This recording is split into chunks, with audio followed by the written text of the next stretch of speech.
Welcome, everyone, to another episode of It's a Wrap with Rap. I am your host, Ron Rappaport. I would like to thank all of our great listeners, viewers, supporters, and sponsors for helping to make this podcast such a success. We are being heard in all 50 states, all provinces of Canada, and over 70 countries around the world on all major platforms and the podcast website.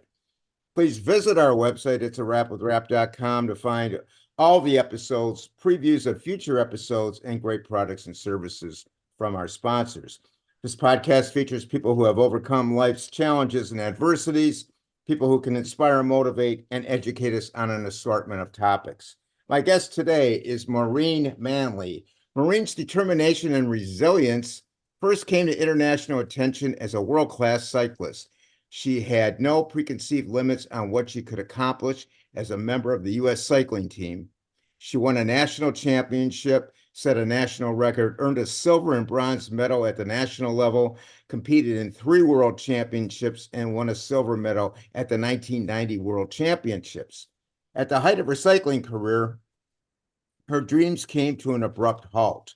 While cycling at the 1991 Women's Tour de France, her vision blurred and she crashed. She learned it was a result of the onset of multiple sclerosis. The headlines read, "Manley's Olympic dream is dashed." The journey down one road ended, another began. A journey filled with compelling life lessons that strengthened Maureen's understanding and belief in the power of the human spirit. The courage, determination, and resourcefulness that had fueled her athleticism became instrumental in her healing process. She did not let her physical setback stop her from living the life she desired.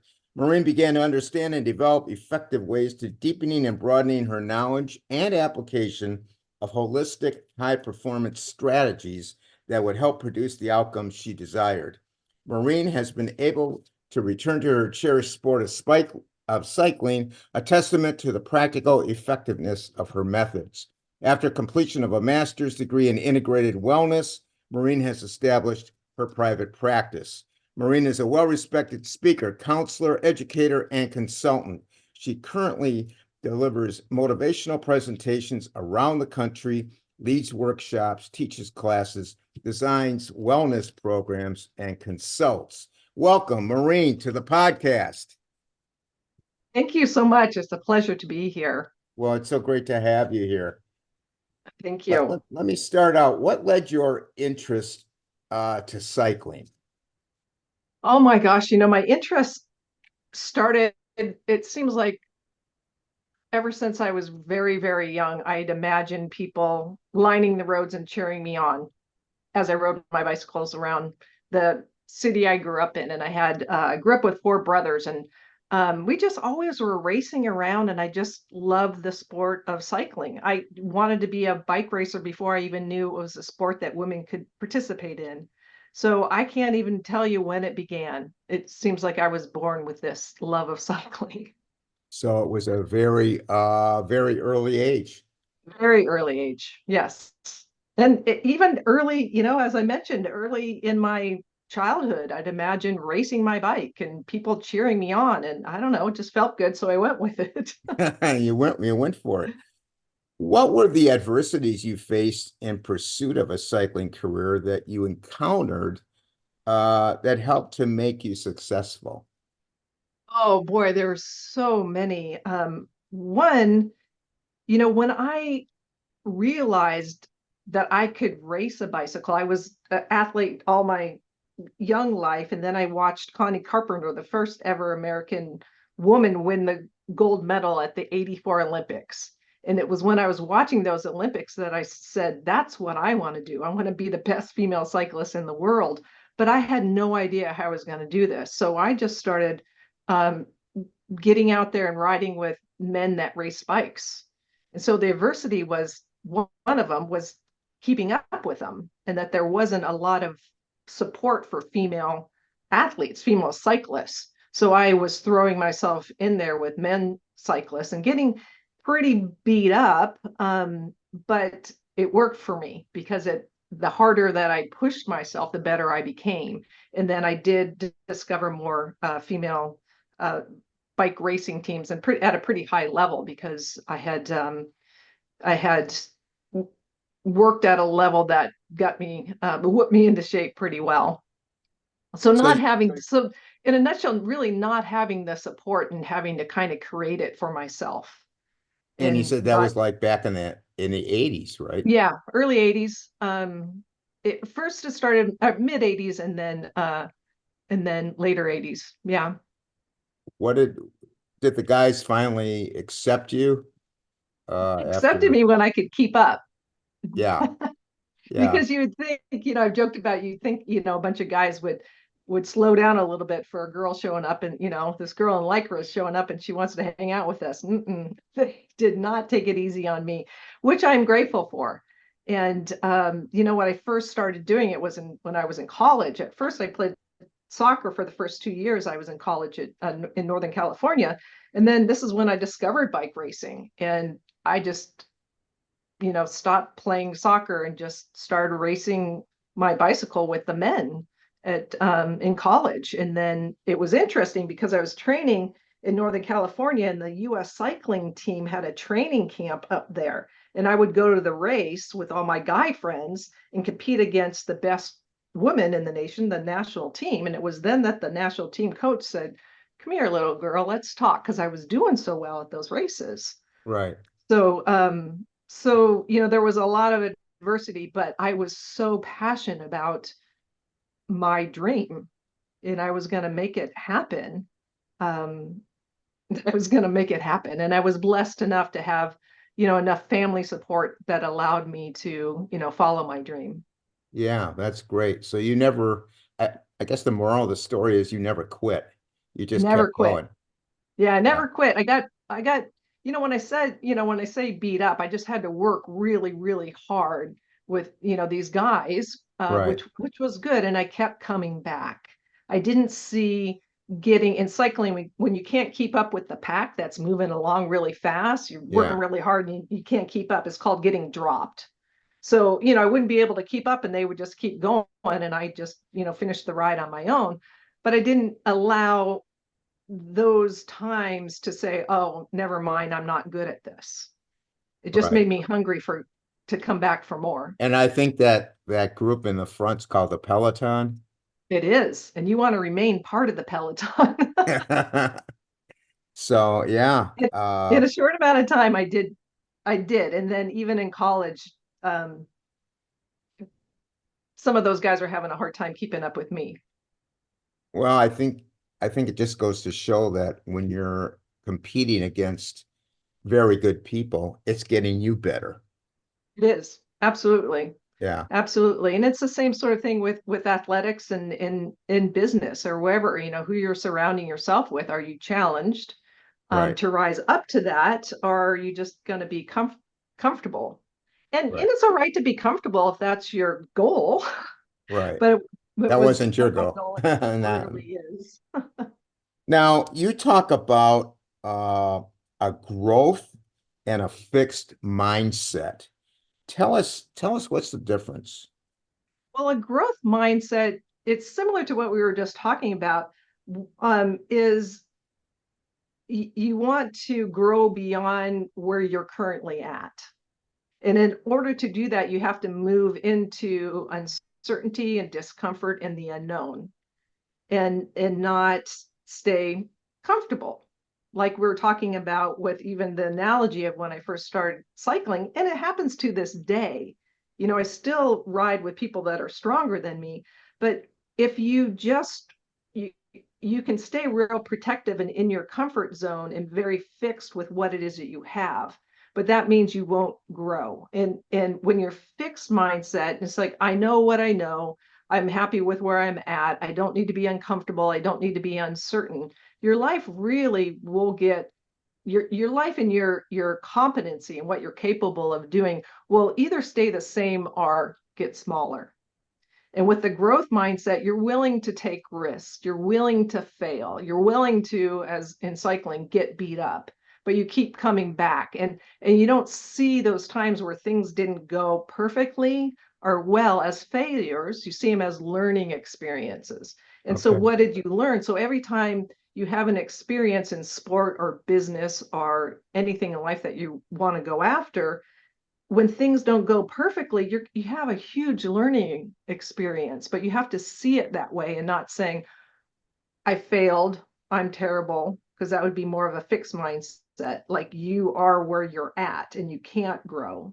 Like you have so much knowledge and you need to protect it so you don't, you know, look bad to your friends or whoever you're Right. trying to impress. Right. Um, for me, I think it's more impressive when you put yourself out there and you learn and you grow. And that's the more of a growth mindset, is you don't see things as a failure, you see things as a learning opportunity. And as you continue to do that path, you just keep learning and growing. Yeah. And I agree. That's the way I do it and you do it. And I Of would course you hope do. everybody listening here, tries it. Now, high achievers like yourself are in discomfort due to the pressure of a lot of situations. How do you manage that? How do you manage that pressure? You manage the pressure by acknowledging it. I think that's such a big thing, is to, because think some people see people that they think look courageous, and they assume they don't feel pressure. They feel pressure. And what is really important, and that I teach, is that you acknowledge the pressure that's there. And pressure could be pressure can be anything. We call it stress, we call it anxiety, we call it fear. Though all that is pressure. So you name it, you realize what it is, and realize that you can still work with the pressure. And when you're dealing with any sort of adversity, you're going to feel pressure and you're going to give it different names, but just know that's what it is. It's pressure. So you say, this is what it is. And with it, I accept it. I accept myself with it.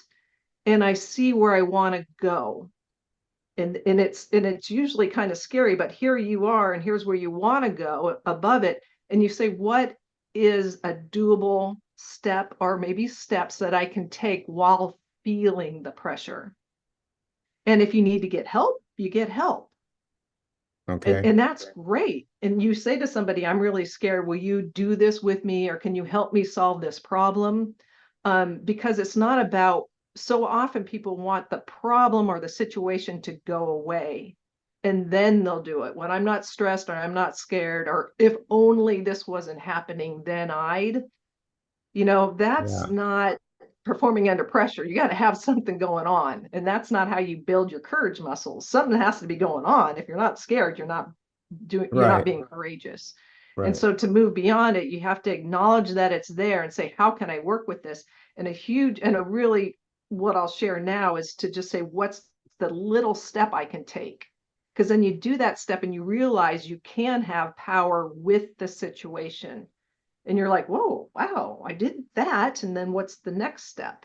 Right. So it's not like jumping into your fear, in in a huge way. It's just, taking little steps and finding your way, that you actually are able. In psychology, we call it self-efficacy, your belief in your ability to take these steps and to move and to act. And it doesn't have to be huge steps.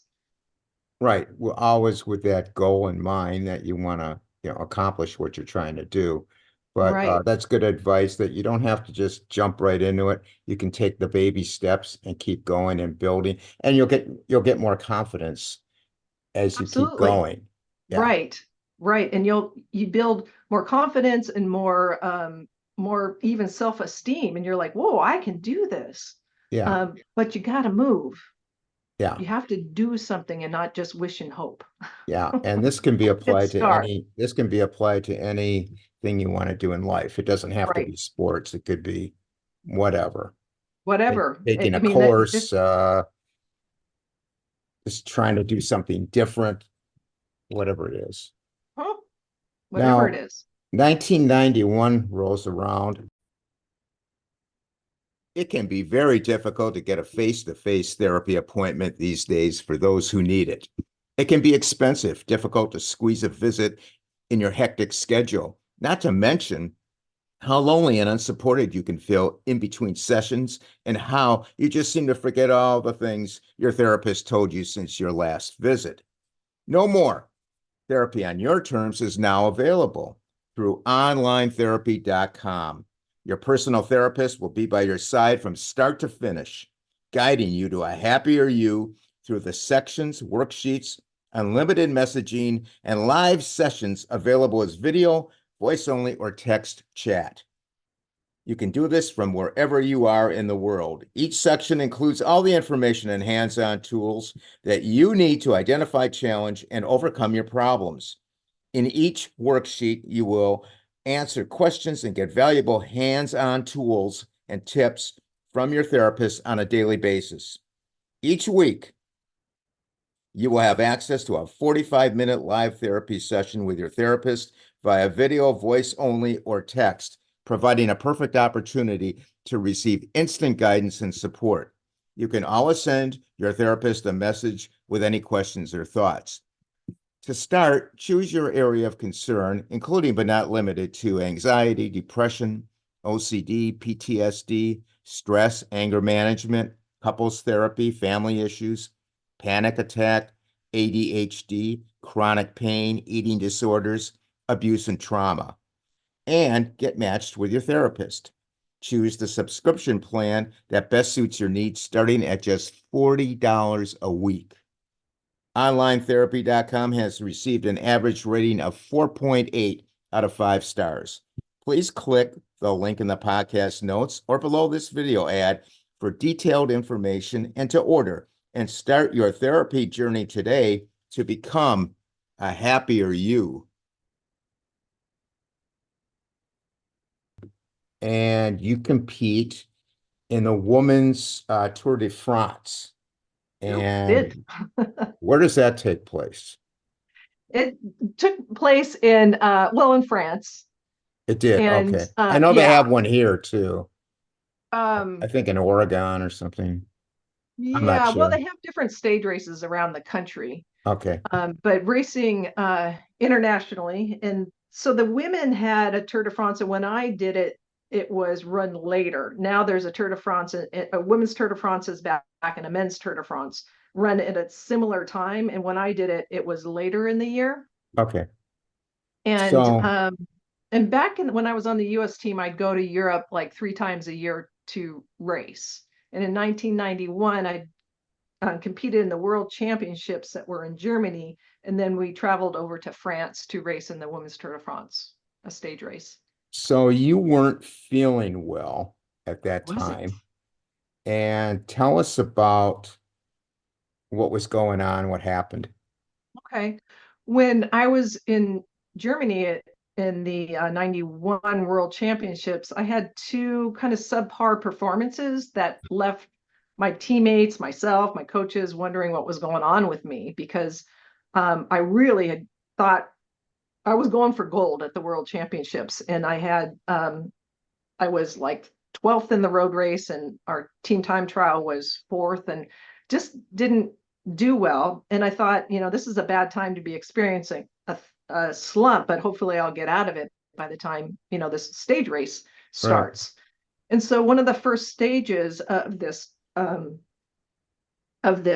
stage race is going to be a mountain climb, or a stage where we're riding in and out of the mountains of in France. And as we raced up one of the first mountain passes, my vision started to blur.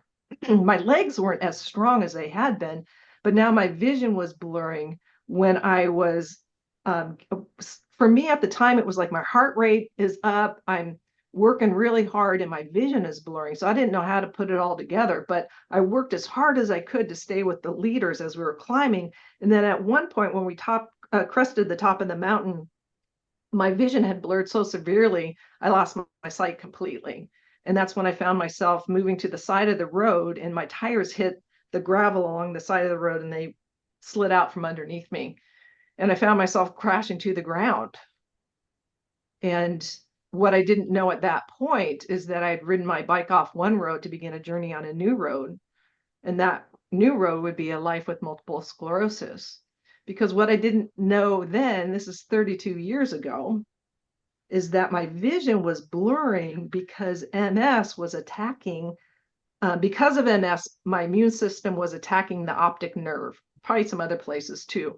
but it was making my vision blur, and it was the heat from me exercising that was causing that damage that was going on in my optic nerve. The impulses were having a harder time traveling, so it was causing Of my all vision to. times is when you're racing up a mountain to have that Right. happen. It And was it, were it was you nuts. severely hurt in that I crash? wasn't severely hurt. No, I actually got up, and as I got up, my heart rate came down and I cooled off a little bit, but I got back on my bike as soon as I can, because in stage races you're competing every day, and I believe this was like 10 days, and it's a cumulative time. So I needed to finish this race because I didn't think that I was going to drop out of it. So I had to finish it, and I finished it, but after talking to my coaches, and we thought that's pretty nutty that I'm losing my vision when I'm racing hard, and I needed to go home. And I agreed that I didn't want to stop, but I needed to get back to the States and find out what was going on with me. Yeah, And I definitely. did not know, hadn't a clue as what was happening with me. So, uh, you go back to the States and you're diagnosed with MS.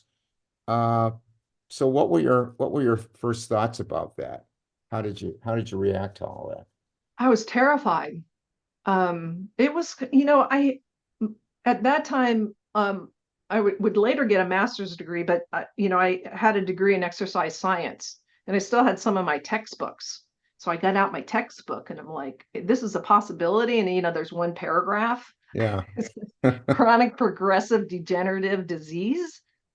I'm just terrified, with no known cause or cure, and at that time, or treatments. So it was really, really scary, to Yeah. say the least. And in a short amount of time, I got, more educated, because it was a possibility. And then the next day, I think they officially diagnosed me. And I had some incredible friends that were saying, I knew this might be a possibility. One of my dear friends said, and he educated me more than my textbook paragraph Yeah. about the disease, and what it could and may not do to me, and it calmed me down a bit. And then the doctors, I got a little bit calmer. It was still really scary. Like, now when people are diagnosed, they have like 18 treatments to choose from, and I had zero. Right. I just had this diagnosis, and then this possibility of what could happen. And I also had worked so hard to be at this athletic ability. Yeah. And here it is, 91, and 92 was an Olympic year, and I was riding so well that I'm like, I don't know what this disease is going to do. I want to keep racing. It was scary. So, like, what could I do with nutrition? What could I do with stress management? What could I do with, what's called alternative medicines, but they weren't alternative to anything else. So I dove into, I already was pretty good with my diet, or really great with my diet. And, but what other things could I do? Maybe what were known about MS, and diet and stress management and stuff. And I'm just going to do everything I can do to try to calm my immune system down, and continue to race. I understand one of the first things you asked the doctor is if you could race again. Is that true? Did I did, and the answer was probably not. And I went, probably is not no. And so I did try to race my bike in 1992, because it was an Olympic year, Yeah. and I wasn't going to stop racing or quit because of this diagnosis. If this diagnosis wasn't going to allow me to race, I would bow out as gracefully as I can. And I ended up needing to do that during Okay. one of the I started with a training camp with the US team, and my vision was still bothering me, and I still didn't feel all that great. So I said, if I'm a danger to myself or anyone else, I'm out. And I was, and that was hard, but I, kept my word to myself and my teammates and the coaches that if I felt like I couldn't do this, I'm not going to keep trying. I know you talked about something called the positive use of surrender. Can you talk about that? Yeah, there's this idea of um, surrender versus giving up. I mean, there's the giving up where you don't try anymore. And sometimes in life, we there's a closed door and we just keep running up against it and saying, I won't give up. But nothing's working. It's kind of the definition of insanity, where a surrender, a positive look at surrender is saying, okay, I accept this situation. And I always like to preface, I accept myself with this situation. I don't need to fix the situation, so I'm okay. And so in part of controlling the controllables is I can be in control of, partially in control of this situation by just accepting the way that it is. And to Okay. say and surrendering and saying that this outcome or this situation isn't the only way that I can have the life that I want for myself. And for me, when I surrendered, I asked myself a really deep question, and it took me some time to look at this question. Was saying, what about cycling? What about me, my heart, my psyche, my soul? What did I love so much about cycling, or what do I love? And it was the freedom, the self-expression, the knowing myself at deeper levels, pushing myself, the camaraderie, the fun, the joy. And it's like, I can still have those things, and I can surrender one of the aspects that gave that to me. And that was cycling. Because if I didn't surrender that I wouldn't be able to open up and see these other possibilities that really life had in store for me. And they weren't Right. just going to land on my lap, but I had to say that, can you still have these things, a productive, fulfilling life with this disease, and without cycling? And I'm really glad that I said, yes, I could. And just like anything else, it's like, well, also, yes, I could, but I won't know until I try. Was And that was I that I was that chose to kind of go the after turn them. was that kind of the turning point for you with dealing with the It MS? was. It was a big turning point for me. It really was a threshold experience. And I really was going through this kind of questioning during a time that was really rough. Like after my diagnosis, I had moved out to Washington where I live now. And within a year and a half's time of, being one of the best cyclists in the world, I couldn't walk unaided and my vision blurred at rest. And I'd been fighting MS so hard, running up against it, trying to like control it and fix it. And that's when I just let go of trying to fix it, let go of trying to have power over it. So because in my mind it was like, if I can have power over it, if I can fix it, then I can have the life that I want. Right. And my efforts to control it weren't working so good. And and that's when I had to really look closely at, so do you want your life to just be struggling with this disease? And my answer was no, because I was not having fun. It wasn't a fun and rewarding experience. Yeah. And I had to look, and I do this throughout my life too. Like, is this bringing me the joy that I want? And or am I just struggling? And Yeah. at that point, I was just struggling, and I knew that. And I didn't come to this knowledge quickly. I had done a lot of work, introspection, to ask myself the questions as could I? And I really felt like I could. So you stop fighting it, you move forward, and you drop cycling to figure things out. Oh, Now, how did you get back to cycling? Because I know you got back to it. I got back to it. It was 12 years of not doing it. So it's not like I just gave it a rest for a couple weeks. Right. In 12 years. And Yeah. It's a long so, time. yeah, it was quite a long time. And what I did was, I mean, it really helped me to not be so stressed out about needing to fix it in order to have a happy and fulfilling life. I thought, Right. you know what? This is just going to be along for the ride. And things got better for me. But I didn't think I'm going to jump back into cycling. The disease mellowed out, and I would get married and have a child during that time. And then 6 years into my diagnosis, one of a drug therapy became available that I chose to take. And that my the MS had flattened out, but it still had some rollers in it. So I thought, I'm going to do this therapy. So that was 6 years untreated. Did a treatment after having a child, and then later in life I get divorced. And at that time, I asked myself, what is it that I want to do and what have I learned? Because some of the things that I had been doing for myself that was making me better physically, mentally, emotionally, spiritually, um, I wanted to investigate more and then to teach.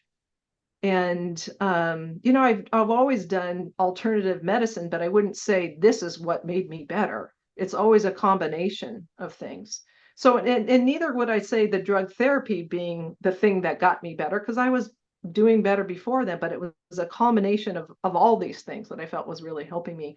And so I decided to go to back to college and get a master's degree. Right. We're And going to talk about that. Uh, you get divorced, you go back to school, and in 1998, you go to grad school and you take up integrated wellness, correct? I did. It was a self-made master's degree. Tell us what's involved with that, with integrated wellness. Yeah, I looked around and when I was thinking, what do I want to do? What do I have to offer? And what's my sole desire to bring to the world? And I really didn't see it. I didn't want to become a naturopath. I didn't want to just be a counselor. There was stuff that, how can I look at physical stuff, mental stuff, emotional stuff, and spiritual stuff? How can I study all of those things in a way that would create teachings to bring that out into the world for audiences, individuals, coaching and courses and stuff like that. So that's where it was a great idea, and then it turned out to be quite challenging because I had to prove this to the college, and then I had to get it all approved and stuff. But it was what I meant to do, and it was really a really cool experience. And so really, it looked at so what I studied is really looking at how do we integrate ourselves physically, mentally, emotionally, and physically that will bring about healing. And sometimes when we talk about healing, it really is about what you share so much about is overcoming adversity. Healing doesn't always just mean physical healing. I still have MS, like, am I healed? Healing really is the revealing of wholeness. And we're whole when we are integrated as physical, emotional, spiritual beings. And that's my Right. belief, anyways. And so just looking at one component of that, the physicality, isn't enough in my book to bring it. Could, if you have an acute challenge like I broke my arm, it's like you Right. break it, you fix it, it will heal, and then Yeah. you're over it. But sometimes we need to look at all of ourselves to look at how can we work with the totality and what we call a holistic approach. Right. And sometimes it's a little bit more maybe on the mental side that we need to get over, or the spiritual side, of however we choose to look at that. And sometimes in an umbrella thing, I talk about having purpose and meaning under the umbrella of spirituality, and that's so important for people in their health and well-being, is looking at purpose and meaning in their life, and also a connection to something greater than yourself. And looking at mentally our belief systems and what's running the show and what we think about ourselves and our experience. I mean, if I thought my life was over because of MS, that would have been a belief that I had to, thank goodness, challenge. Right. And just how we look at stuff. I mean, people will say to me, because it's their belief, something that they believe. And it's like, oh, I'm glad I don't think that, else I wouldn't be where I am today. Yeah. So it's important that we're looking at that stuff. And sometimes, like you said, with the growth, like we talked about, the growth mindset is this. A lot of the belief stuff is there, and that's the mental component. Yeah, and you're not going to That's get what I that most. from you're not going to get that from just going to your local doctor. I mean, that's not going to happen. No. Yeah, it's not, there's not a pill that's going to give you courage. I mean, I can joke about maybe tequila giving you some courage to become a good dancer, but that's about it. Yeah. There's, there's, it's work and its application, but the results are, really phenomenal because you move into a greater sense of who you are. Right. For myself, when I was a bike racer, I like to move into a greater sense of my physicality, but as a holistic approach, and as I've become older and mature, it's like I want to become and be who I can be in a totality of who I am, not just physical. Yeah. Now, 2002, as we mentioned, after 12 years, you race again, having MS. Now, how did you change from your previous cycling self when you did Yeah, that? holy smokes, that was interesting. Well, I think the biggest thing for me during that 12 years of doing a lot of work on myself and looking in an application, it's like not just doing, just introspection, but I really learned to deal with fear by like the pressure that we talked about is listening to it. Listening to the voices that say you can't do that, and you shouldn't do that. You're going to hurt yourself. You're going to look like a fool, or maybe you won't be successful. I, with graduate school, with becoming a single mom, I mean, all that kind of stuff, I had to keep challenging myself. Can you do this? And listening to the voices from the pressure that were there, and not just trying to push him away or whoosh him away or listen to him, which would be the worst. To listen, oh, you're right, I shouldn't do that. But to listen to him and then to test out and take small steps. Like when I first said, oh my gosh, can I got to a place where I was feeling well enough, could I possibly race my bicycle again? I didn't get to a place like, oh, I can race my bicycle. For all those taking health supplements and those concerned with maintaining excellent health, the It's a Wrap with Wrap podcast is honored to have Life Priority Health and Nutrition as a supporter of the podcast. Life Priority has been providing high quality supplements backed by science since 1994. What makes Life Priority different from other supplement companies? The scientists behind Life Priority, Dirk Pearson and Sandy Shaw, life extension scientists and designer food formulators, are independent experts in anti-aging research and brain biochemistry, and have won many awards, including the Award for Excellence in Health and Education from the Association for Holistic Health for individuals who have made special contributions to biomedical aging research. They wrote the runaway #1 national bestseller, Life Extension, A Practical Scientific Approach in 1982, which was a benchmark in the history of nutritional science and created a whole new biomedical paradigm. The book was deemed by the New York Times as the fountain of youth. Over 30 years ago, World Series champion Greg Pryor and his wife Michelle teamed up with Dirk Pearson to start Life Priority. Greg and Michelle were impressed with the integrity of the product. Dirk and Sandy actually started formulating their supplements only for their own personal use initially, so they take their products every day. Life Priority has over 50 years of collective experience in the health and nutrition industry in specific areas such as manufacturing at FDA, USDA facilities, ingredient analysis, scientific development and consulting, product knowledge and use, legal labeling, and relationships with nutritional product manufacturers. Greg and Michelle are always available to guide their customers in making their choices of formulations to take. You can call them at 800-787-5438, Monday through Friday, 8 a.m. to 8 p.m. U.S. Central Time, and all your questions and concerns will be answered. Or you can set up a free consultation time on the website. Please check out the website, lifepriority.com, for detailed information on ordering products and product information. Please use the code RAP for a 10% discount on your first order. These statements have not been evaluated by the FDA. These products are not intended to diagnose, treat, cure, or prevent any disease.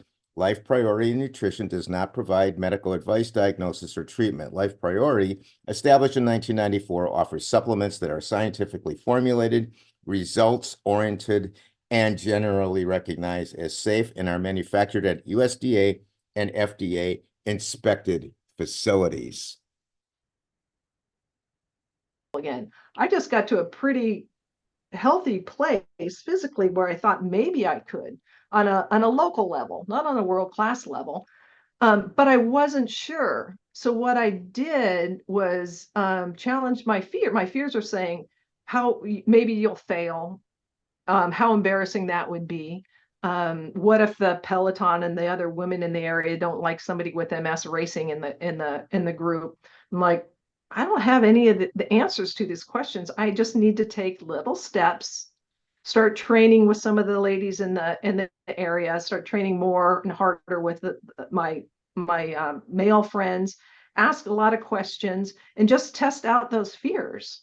Feel the pressure, recognize they're there, and then challenge them by taking safe and doable steps. And some of those questions, will you be successful? That all depends on how I held success. And what if you're not any good at it? Don't know how good I'm going to be Right. until I do it. So some of those questions weren't answerable. I just needed to do it to find out. But you took a realistic approach. Did, and a safe approach. Yeah. Yeah. Now, you now do speaking engagements. So what do you profess to your audience and your clients? Wow, what do I profess to? That you can meet adversity, and through my story, I share how I did, and how they can too. That circumstances don't. This is the big thing, I guess, is what I profess: is circumstances don't predict outcomes. People do. And so I don't know what your outcome is going to be, but we can't give all of our power and our choices to our circumstances.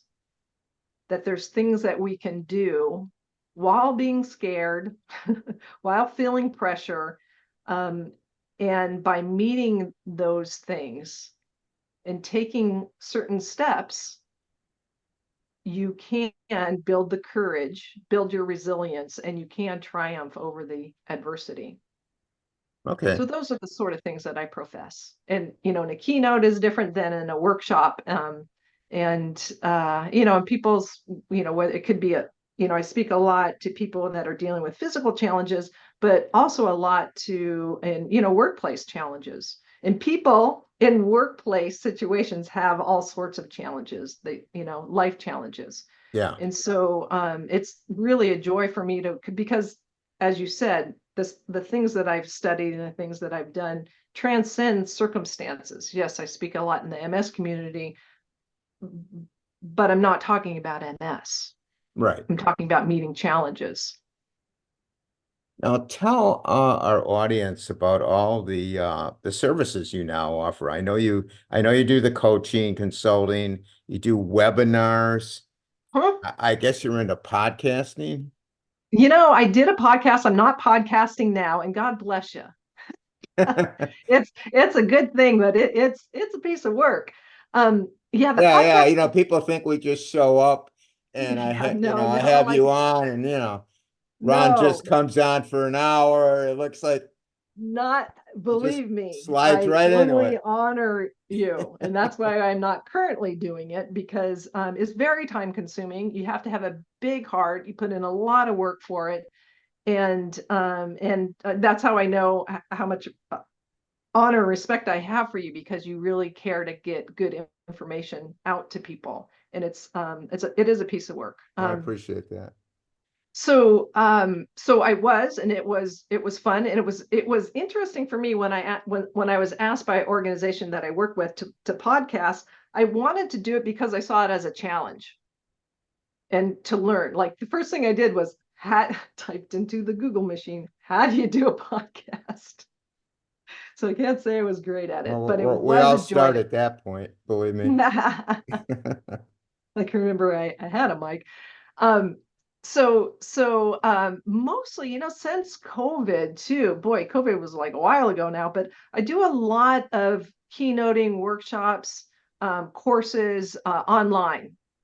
And because I've been doing this for a while, once upon a time, I travel and speak, and I do enjoy that, but not like I did, you know, 20 years ago.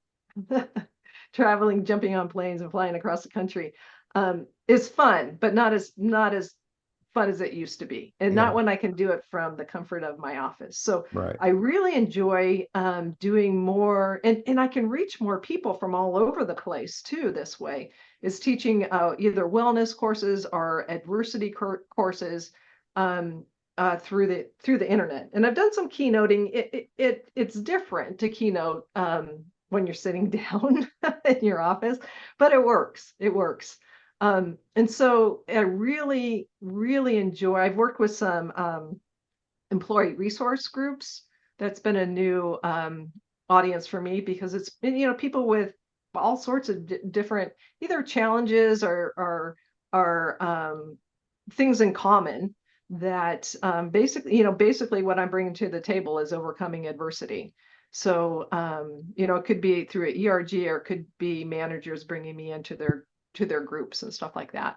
And of course, working one-on-one is always a joy for me. And I understand you also do videos, right? Yeah. Yep. Okay. Yeah. They're not on my website. I do them for different organizations that ask me to do a training package, and they house them on their websites. Okay. Yeah, I've done quite a few of those. I should do more. Yeah, I can have them on my website too. So I want to ask you before we sign off, for those out there struggling with their own life challenges, what words of advice do you have for them? Just they're out there, they're struggling, and they kind of floundering around. What advice do you have for them? That you're floundering because of something. There's some pressure you're feeling, some information that you likely don't have. And it could be the pressure or the information that you don't have. And when you acknowledge that I have this fear, that's why I'm struggling, I'm afraid to meet it, and or I don't know how to meet it. And that's when you get help, is to know that you're worth it. You're worth it and you're capable of it. And it feels really big. And the bigger it feels sometimes when you're struggling with a situation, um, the more effect that you think you can't have an effect, the more you feel like it's just too big. And it's not. It's not. You can do it. You're worth it. And take one step and prove it to yourself. And that one step can be reaching out to a counselor or a coach or a friend that can guide you in the right direction. Good Because advice. sometimes people just feel like they're not capable or they're not worthy, and everyone is capable and everybody is worthy. Good advice, Maureen. Maureen, how can people contact you?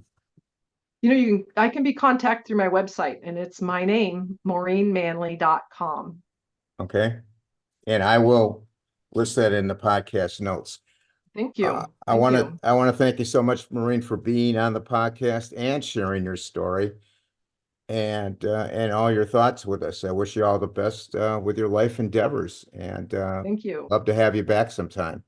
Well, thank you so much. Thank you for all that you do. You really are bringing huge value to the world with the work that you put into getting this stuff out there. I really appreciate Well, being thank here. I you. really It's appreciate you.